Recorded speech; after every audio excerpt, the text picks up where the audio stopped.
Alright, in this video we will be simplifying expressions that involve complex numbers. When we say standard form, we mean the form a plus bi, where a is the real part and bi is the imaginary part. So, for most purposes, the I is going to work just like a variable would, even though we know that I is equal to the square root of -1, that doesn't come into play very often. So if I were to look at this problem, first of all, the parentheses aren't really doing anything here. There's nothing in front. So this is just the same thing as 10 plus -5 plus 3i plus I. So it's just a matter of combining like terms. So these are like terms, and if I put those together, that's going to give me 5. And these are like terms. Alright, 3i plus I, that's like 3i plus 1i. So that'll be 4i. And there's my a plus bi, standard form. Okay, similarly, on problem number 2, 9 plus 4 is 13. And then here I've got -11 plus 5. That's going to be -6i. Now, if we want to simplify I raised to a power, we have to start with the basics. This we memorize. I squared is equal to -1. Alright, if you know that, then you should be able to easily figure out what I to the 4th power is. Because I to the 4th power is just I squared times I squared. And that would be -1 times -1, which of course is +1. Now this is so useful that it is also worth memorizing. Alright, I to the 4th power is +1. Okay, so we have -1 and we have +1. I squared and I to the 4th power. Now, let's put this information all together in a chart. Alright, let's think about the following 4 things. I squared, I to the 3rd power, and I to the 4th power. Right? I'm going to go ahead and make sort of a chart out of it.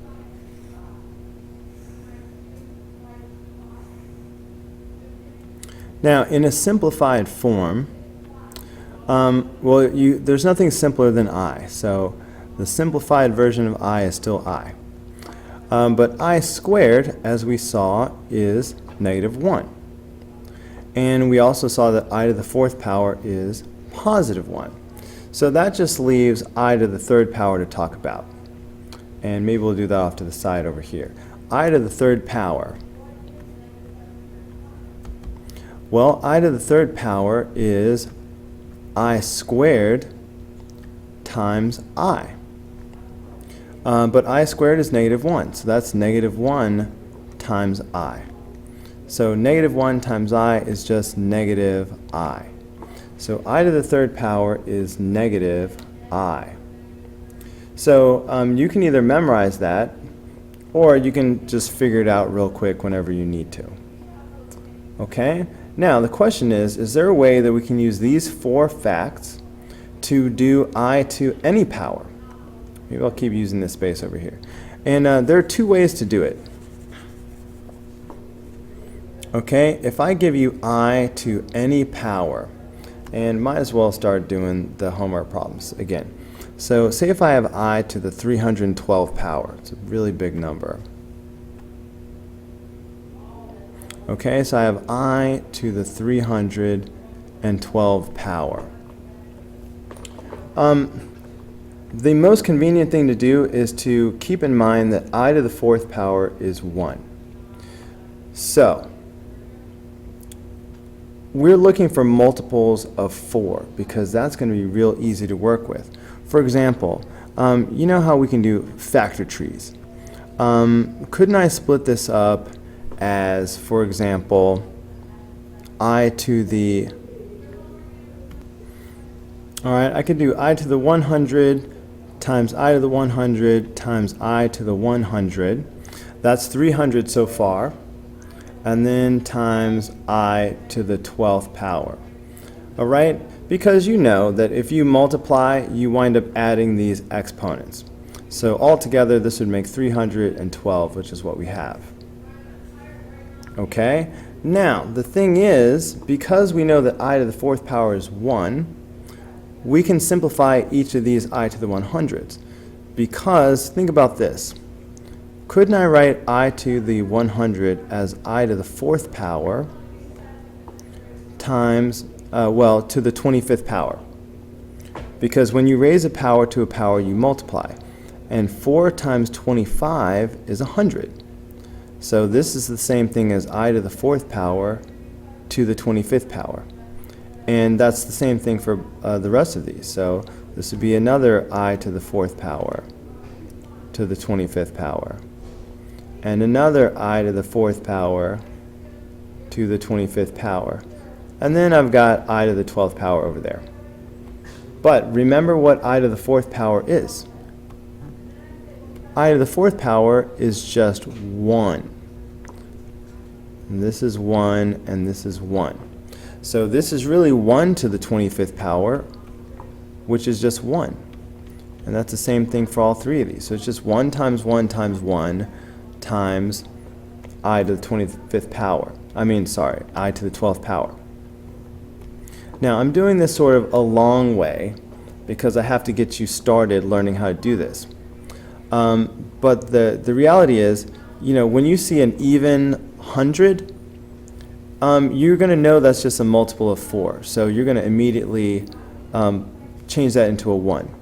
And 1 times 1 times 1 is just 1. So you don't even have to write it down. So you just have I to the 12th power. All right, so in the future, we're going to skip this step and just immediately go, oh, wait a minute, I to the 100 power, these are going to basically go away because they're all going to become 1s. And in fact, in the future, we're going to do this. We're going to look at this and go, well, okay, that's I to the 300 times I to the 12th power. And immediately you're going to go, well, 300 is a multiple of 4. Any even 100 is a multiple of 4. So that is going to basically cancel out and just leave I to the 12th power because this makes a 1. So it's going to be much quicker in the future. So I to the 12th power. But look, 12 is obviously a multiple of 4 as well. So, because think about it, couldn't I write I to the 12th power as I to the 4th power to the 3rd power? Right? Because 4 times 3 would make 12. So that again would just be 1 to the 3rd power, which would just be 1.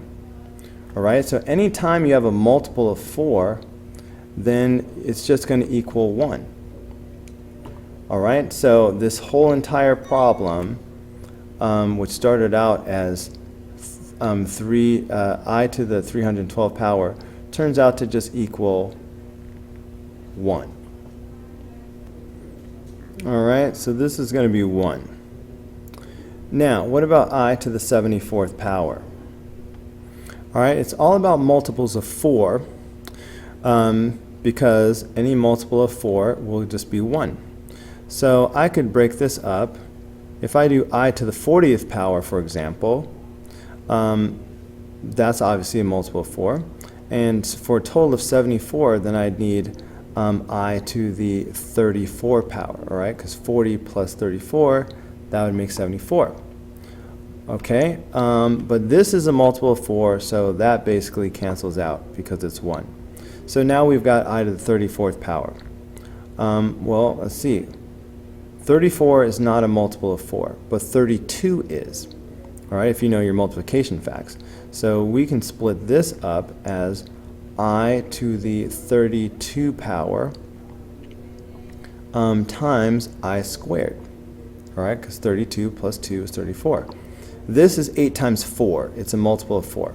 So because that's a multiple of 4, this is going to cancel out, and just because it's just a 1. So that just leaves I squared. but we know that I squared is -1. Okay, so that's why the answer to I to the 74 power is just -1. All right, I to the 153 power. Now there's another way to do these problems that I'm also going to teach you, but I just wanted to do this first. So if you stay tuned at the end of these last two examples, I'm going to teach you another way to do it that some of you might like better. I don't know. So I to the 153.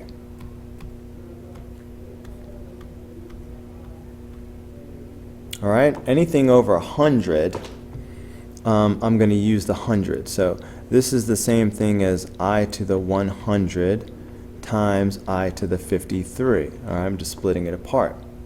And of course, the I to the 100, that's a multiple of 4, so that's gone. It's just a 1.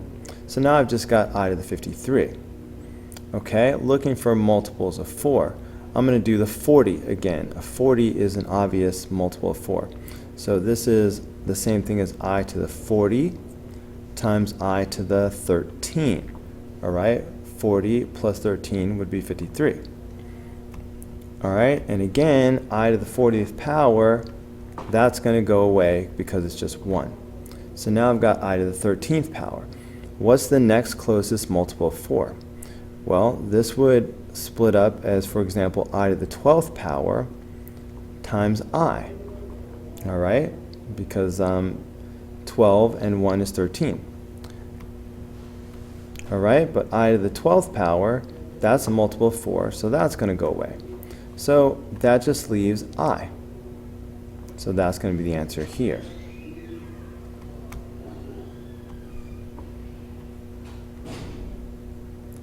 All right, make sure you're really clear. If you have an I, put a nice clear dot so I know it's not supposed to be a 1. All right, don't do this deal where it's hard to tell. All right, last one, I to the 231 power. And then stay tuned, I'll teach you another way to do this that some of you will like better, some of you. Okay, let's try I to the 231 power. Okay, anything bigger than 100, I'm going to use the hundreds. So this would be the same thing as I to the 200, and then I to the 31 power. Okay, so this is going to go away because it makes 1. Now I've got I to the 31 power. 31 is not a multiple of 4, but 28 is the closest. So I could split this apart as I to the 28 and I to the 3rd power. Okay, 28 plus 3 is 31. All right, so I to the 28th power, that's going to go away. So that just leaves I to the 3rd power. Now, some of you have memorized what this is, but let's say if you didn't, you could go further. We're done with I to the 4th power now, but now we can break this up as I squared and I. I squared is -1. So I have -1 times I, which is -I. Okay, so that was the last one.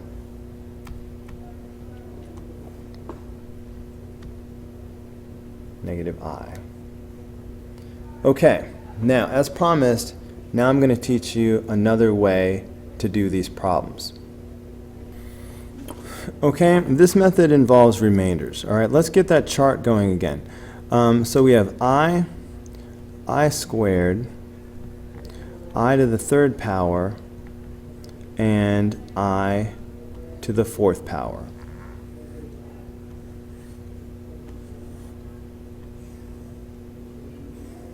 Okay, I is just I squared is -1, I to the 3rd power is -I, and I to the 4th power is 1.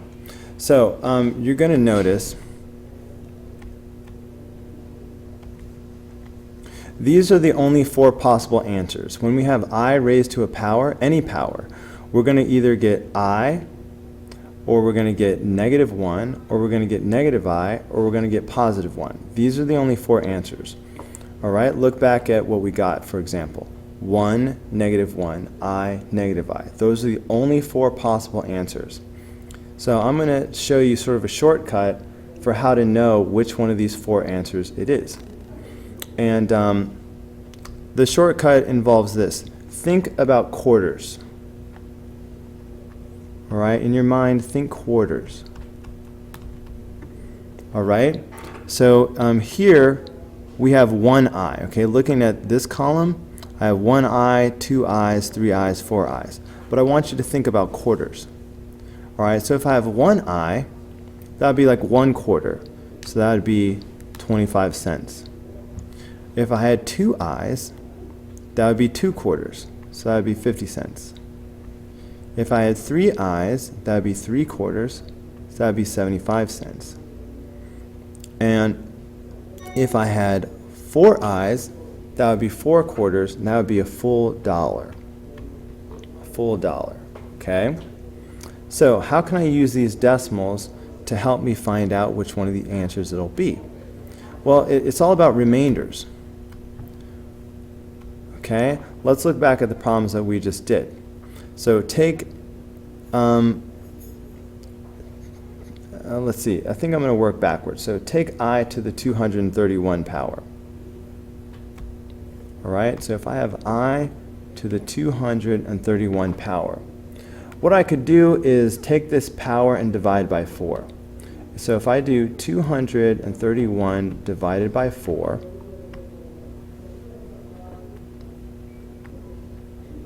all right, then I get 57.75. Focus on this decimal, 0.75. Okay, 0.75 tells me that it's going to be -I for the answer. And see, we got -I. All right, let's look at I to the 153 power.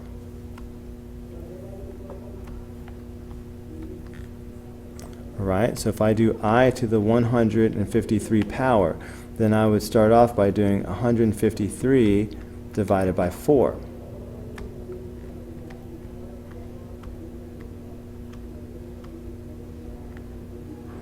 Okay, that's 38.25. The 0.25 is the part to see. 0.25, that's 1 quarter, that's I. And you see we got I for the answer. What about I to the 74 power?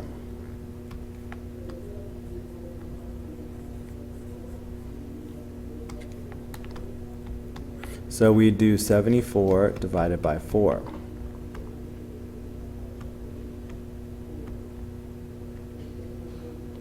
Okay, I'm getting 18.5. All right, so here's my 0.5 right here, and that's -1. And you see that's what we got before. And finally, I to the 312 power.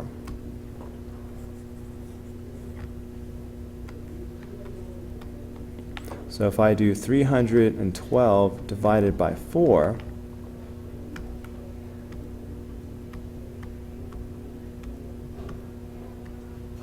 I get 78. Notice there's no decimal, like 0.0. Okay, and that means this right here, no decimal. So that would mean the answer is 1, which is what we got. All right, so you might be thinking like, whoa, that was much quicker. So why would you even show us the other way? All right, clearly this is faster. Well, yes, but this relies on some memorization. So this relies on basically memorizing this whole chart, including this business about the quarters and stuff. So the problem is you might forget this, but you can always do factor tree. That you're not going to forget how to do a factor tree. So fine, if you can memorize this and you want to use it to help you do I to any power, then use it, and that's great. But if you forget this, you can always go back and do a factor tree.